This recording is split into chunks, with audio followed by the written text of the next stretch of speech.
Assalamualaikum warahmatullahi wabarakatuh. Kejadian alam berupa satu jenis makhluk hidup yang memangsa makhluk yang lain seperti ini rupanya telah lama diperhatikan oleh bangsa-bangsa kuno dan dianggap sebagai sebuah cara alamiah untuk mengendalikan populasi satu jenis makhluk hidup. Di lain pihak, jumlah manusia makin banyak yang artinya juga membutuhkan pangan yang lebih banyak.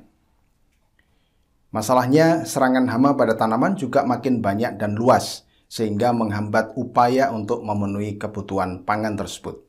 Kita lalu mengandalkan berbagai macam jenis pestisida untuk mengendalikan hama karena relatif murah dan mudah digunakan, meskipun faktanya berpotensi menurunkan kesehatan lingkungan dan manusia. Nah, untuk menyikapi dua hal yang tampak saling bertolak belakang tersebut, yaitu kebutuhan pangan yang semakin banyak di satu sisi dengan kesehatan lingkungan yang memburuk di sisi yang lain, maka kita membutuhkan solusi untuk menjembatani dua hal tersebut. Salah satu solusinya adalah memanfaatkan musuh alami untuk mengendalikan hama karena dianggap lebih alami dan aman.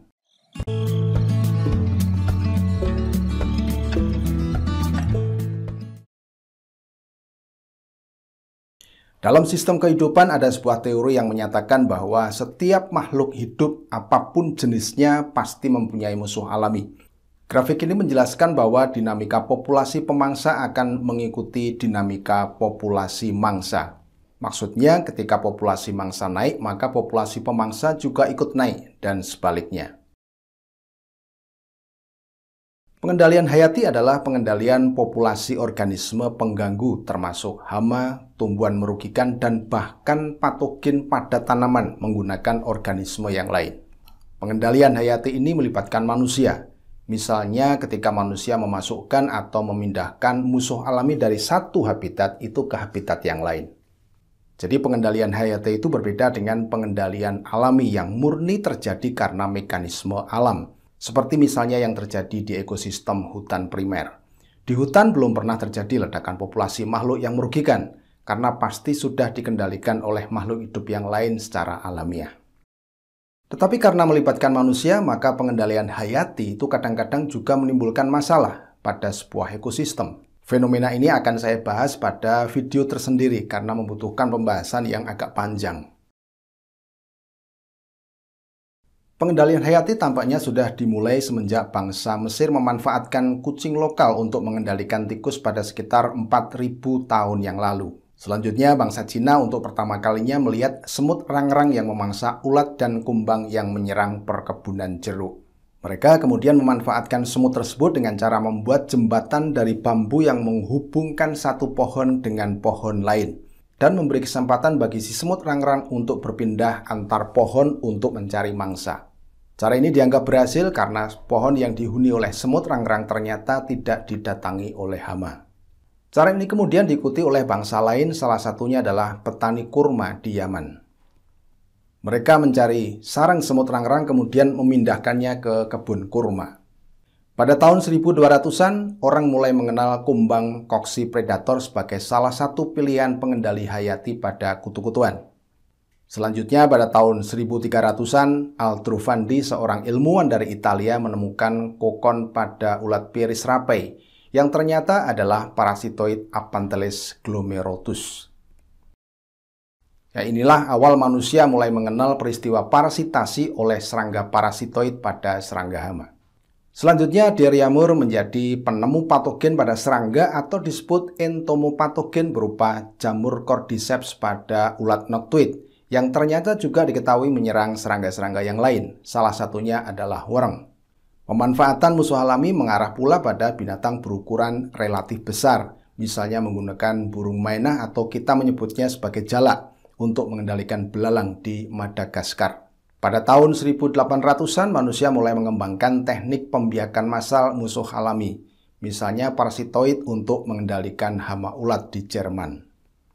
Kemudian pada masa-masa berikutnya, manusia mencoba upaya mendatangkan musuh alami dari luar habitat untuk mengendalikan organisme pengganggu di habitat tertentu, atau dikenal dengan teknik importasi atau introduksi. Salah satu contoh upaya introduksi yang dianggap berhasil adalah pengendalian kutu Escherichia purusasi pada tanaman jeruk di California pada tahun 1800-an.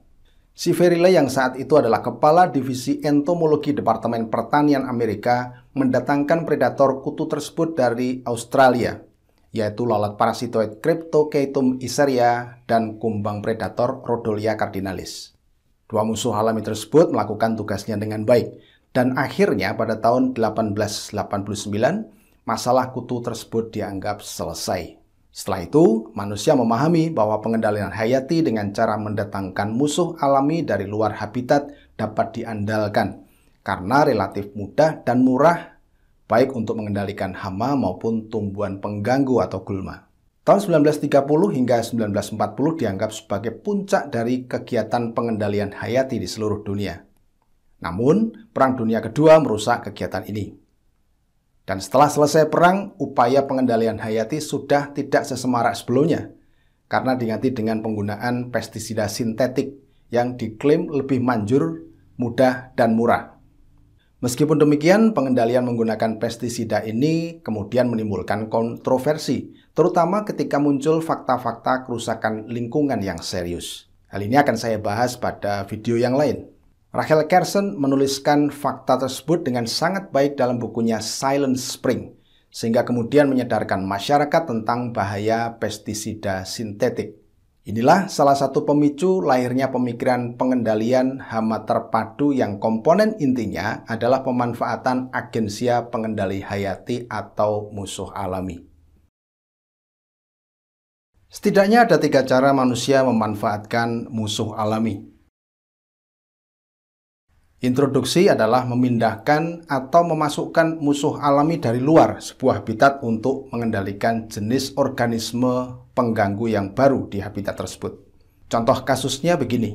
Suatu saat tanaman kita diserang oleh satu jenis hama dan kerusakannya cukup parah. Setelah kita amati, kita menyadari bahwa hama tersebut belum pernah kita temukan. Artinya hama tersebut kemungkinan itu adalah hama baru. Setelah kita menyadari hal tersebut, kita biasanya bergegas menggunakan pestisida kimia sintetik untuk mengendalikan hama tersebut agar tidak mencapai ambang populasi yang merugikan. Namun pilihan ini tentunya hanya ideal untuk kondisi khusus macam itu dan tidak bisa diandalkan terus-menerus karena potensi meracunnya. Oleh karena itu, para ahli biasanya kemudian menyarankan penggunaan musuh alami untuk mengendalikan populasi hama dalam jangka yang lebih panjang. Masalahnya, belum tentu kita menemukan musuh alami hama baru tersebut di wilayah kita.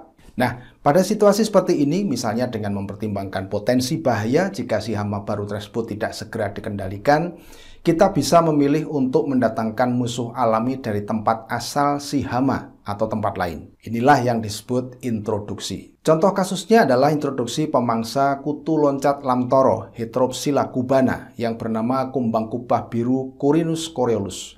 Kutu loncat ini berasal dari wilayah Amerika Latin yang kemudian oleh suatu sebab menyebar ke seluruh wilayah tropika, salah satunya di Kepulauan Hawaii pada tahun 1984. Kemudian mencapai wilayah Asia Tenggara bahkan hingga benua Afrika. Di Indonesia, kutu ini ditemukan pada tahun 1980-an dan segera dinyatakan sebagai hama utama lamtoro. Mengingat potensi bahayanya, maka pemerintah waktu itu membentuk Tim Kerja Nasional Penanggulangan Hama Kutu Loncat Lamtoro, yang salah satu programnya adalah mendatangkan kumbang kubah biru dari Hawaii yang digunakan untuk mengendalikan hama ini. Di lahan kita itu sebenarnya sudah ada musuh alami yang sewaktu-waktu siap melakukan tugasnya. Namun oleh sesuatu sebab populasinya rendah, dan tentu saja tidak akan mampu mengendalikan populasi hama jika sewaktu-waktu meningkat populasinya secara cepat. Oleh karena itu, kita membutuhkan sebuah upaya untuk meningkatkan populasi musuh alami tersebut agar dapat berperan optimal. Nah, bagaimana caranya? Kita bisa melepaskan sejumlah besar musuh alami ke lahan pada waktu atau keadaan tertentu untuk menambah daya kendali dari musuh alami yang sudah ada. Tujuannya mirip dengan menyemprotkan pestisida, yaitu menurunkan populasi hama dengan cepat. Namun, augmentasi juga memiliki kelemahan karena ongkos pengadaan musuh alami tidak murah, karena membutuhkan fasilitas pembiakan massal yang memadai untuk mendapatkan populasi musuh alami yang cukup besar. Di negara-negara maju, musuh alami umum diperjualbelikan, sehingga jika ada pihak yang membutuhkan, mereka tinggal membeli. Lebih murah dan mudah. Contohnya adalah parasitoid yang dijual di situs Planet Natural ini. Silahkan ditilik melalui tautan yang saya bagikan pada kolom deskripsi. Ya, kita tentu berharap agar musuh alami semacam predator dan parasitoid ini juga tersedia di pasaran Indonesia, seperti halnya patogen, sehingga pengendalian hayati menjadi lebih murah, mudah, dan menyenangkan. Pengertian konservasi musuh alami adalah melindungi musuh alami yang sudah ada di sebuah tempat, dengan cara menyediakan pakan, air, dan tempat berlindung yang memadai, agar musuh alami tersebut kerasan tinggal di sekitar lahan kita. Musuh alami membutuhkan nektar, serbuk sari, dan cairan manis sebagai pakan tambahan agar dapat tumbuh dan berkembang secara optimal. Praktek konservasi dapat dilaksanakan dengan menanam beragam tumbuhan berbunga yang menyediakan pakan sekaligus perlindungan, misalnya naungan dari cahaya matahari yang biasanya tidak disukai oleh musuh alami. Upaya konservasi musuh alami ini juga harus dibarengi dengan pengurangan penggunaan pestisida, terutama yang berspektrum luas yang berpotensi membunuh musuh alami tersebut. Sekali lagi, pestisida bukannya tidak boleh digunakan, tetapi dengan pembatasan jumlah yang ketat dan jenis yang tepat, atau hanya digunakan jika benar-benar dibutuhkan. Dengan demikian, musuh alami dapat hidup nyaman dan berkembang biak dengan baik. Pelajaran dari bahasan ini adalah bahwa musuh alami telah terbukti mampu membantu manusia dalam hal pengendalian hama tanaman. Dan dalam banyak kajian itu dianggap lebih aman dibandingkan misalnya dengan menggunakan pestisida kimia sintetik. Video ini adalah satu dari serial tentang pengendalian hayati hama. Oleh karena itu, silahkan Anda tekan tombol subscribe jika merasa bahwa channel ini bermanfaat bagi Anda, serta aktifkan tombol loncengnya agar tidak ketinggalan mengikuti video-video berikutnya dari serial ini.